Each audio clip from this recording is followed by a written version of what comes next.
fait, le rêve du stalker vient à la base d'un projet d'album musical, Esthésie 1984, qui est sorti l'année dernière, donc en avril 2012. L'idée, c'était de mettre en image une partie de la musique de l'album.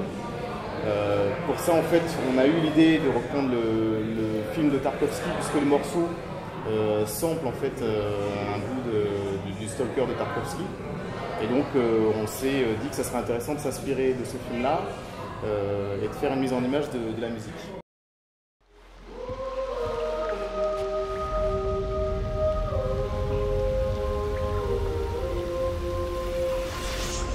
Alors en fait, il y a plusieurs références visuelles dans le film. Tarkovsky d'abord, mais on s'est beaucoup aussi inspiré du jeu vidéo. Et la référence principale reste quand même les stalkers de Tchernobyl, donc qui sont les nettoyeurs de la centrale après la catastrophe de 1986. Donc là-dessus, en fait, on a pensé un univers un peu post-apocalyptique. Alors, ce qu'il faut savoir avec le projet d'album, c'est que c'est un projet plutôt engagé. Esthésie, c'est l'inverse d'anesthésie, ça veut dire le réveil, la petite apercevoir une sensibilité. 1984, c'est la référence directe à George Orwell. Stalker, en fait, ce qu'on a aimé dans le film de Tarkovsky, c'était évidemment l'approche mystique, en fait, dans le film. Et puis, au regard des événements qui se sont produits à Tchernobyl et plus récemment à Fukushima, c'était intéressant de traiter aussi cette thématique de la destruction de l'environnement, de la survie d'un environnement post-apocalyptique dans lequel s'inscrit donc le personnage. Et donc c'était pour nous intéressant en fait, de traiter visuellement ces thèmes-là, puisque c'est des thèmes qu'on retrouve dans les textes et qu'on retrouve aussi quelque part dans la musique, puisque toute la musique d'Esthésie est une musique plutôt cinématographique. Il y a des grosses influences en fait électro, mais il y a aussi des grosses influences cinématographiques. On retrouve des samples de Pulp Fiction, on retrouve des références à Stalker, des références à Soleil Vert, des références à 1984, le film. Et donc c'était intéressant aussi pour nous de travailler cette matière, cette patte, et d'avoir quelque chose de très cinématographique en fait dans la mise en image de la musique.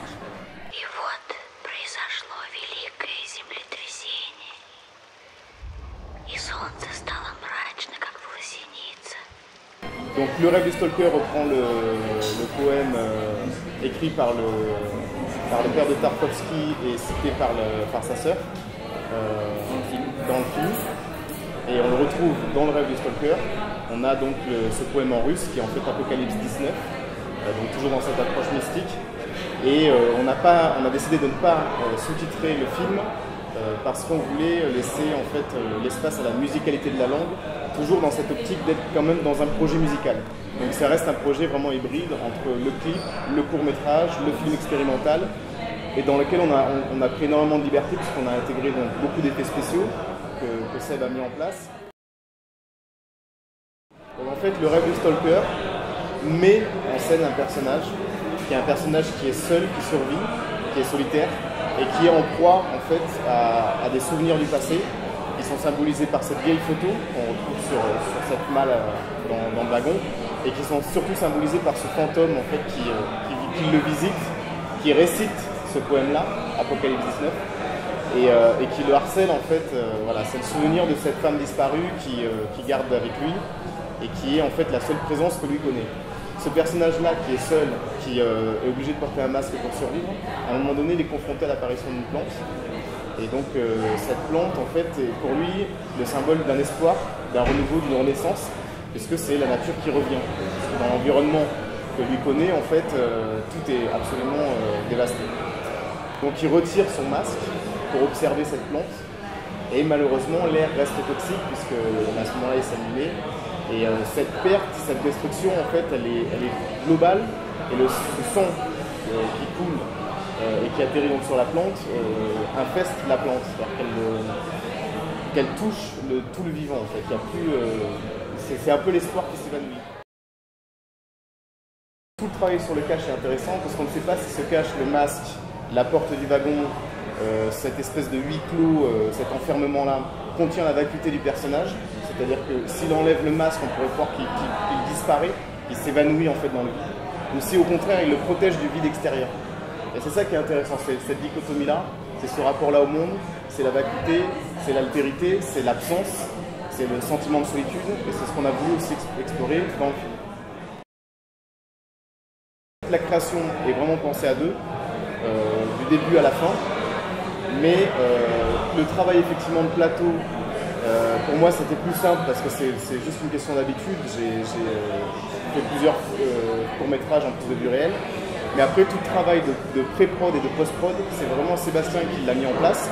Parce que pour le coup, lui, il a beaucoup plus l'habitude en fait, de travailler sur cette matière-là. Et de contraintes techniques sur le tournage. Et de contraintes techniques sur le tournage, parce qu'il a aussi guidé en fait, ce qu'on pouvait faire ou ne pas faire ensuite avec la post-production au moment du tournage.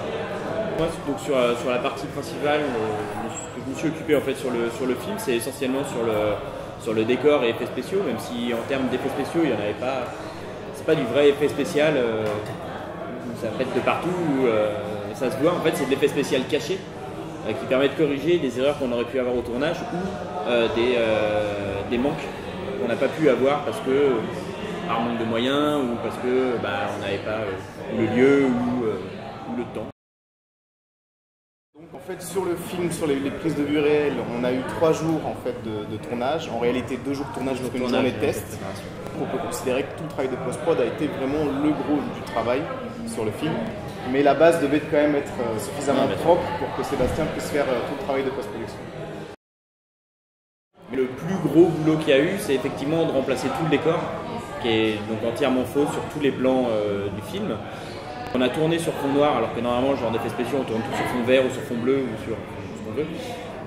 Là, c'était tourné sur fond noir, ce qui était une petite contrainte pour moi, mais si j'avais pas réussi ou si j'avais pas eu le temps de faire tout le décor, ça nous permettait de sauver un peu la mise en trichant un peu sur l'étalonnage et du coup de l'avoir, au lieu que ce soit dans un wagon, on aurait pu dire qu'il était dans une grotte ou enfermé dans son esprit et ça aurait marché aussi bien. Donc, techniquement, ça m'a demandé de traquer tous les plans, de mettre des caméras, remettre des caméras virtuelles dans le décor virtuel pour caler à la réalité, d'effacer tout ce qu'il y avait en arrière-plan du stalker et d'une partie du décor qui était tournée, genre l'armoire, l'étagère, je sais plus quoi, et de refaire un petit bout de travail de lumière, de fausse lumière qui réagit avec le stalker. Comme il n'y avait pas de budget, en fait, du coup j'ai été obligé de le faire tout seul parce que je ne pouvais pas imposer à des gens de bosser très longtemps là-dessus. Moi j'y ai passé 3 mois et demi, 4 mois dessus, mais il y avait une partie qui avait déjà été faite avant le tournage. Le wagon existait déjà, en fait, moi il était déjà en 3D, déjà texturé, il y avait comme on savait que c'était un wagon de toute façon, il était déjà créé, et la plus longue partie, les 3-4 derniers mois, c'était replacer la caméra et effacer l'arrière-plan, réintégrer le tout, c'est ça qui était le plus long. Alors en fait sur le rêve du stalker, ce qu'il est prévu c'est qu'il continue à tourner en festival. Là pour le moment il fait un peu le tour du monde dans le cadre de Festimage. Là il a été programmé en Chine, en Inde, en Afrique, dans plusieurs pays, Algérie, Maroc, Argentine. Il a été au Salon international de la lumière de Bogota. Donc voilà, l'idée c'est que le film continue à tourner un petit peu partout parce que l'important c'est qu'il soit vu. Au-delà de ça, ce qu'on aimerait aussi faire avec ce film, c'est porter le tableau suivant, donc le film suivant, Stalker. C'est vrai que le vrai but de ce film-là, c'est réellement de pouvoir avoir le tableau d'après. Tout à fait. C'est un vrai mise en bouche et une mise en bouche. Exactement. Voilà. C'était vraiment pour voir si l'univers allait plaire, s'il allait prendre. Ça a l'air. Donc voilà, nous on a vraiment envie de continuer, de faire. C'est vraiment la suite qui est beaucoup plus conséquente en plus. Après, sur la partie purement artistique, ça reste aussi quand même une mise en image d'un morceau musical. Voilà. On est quand même dans un clip.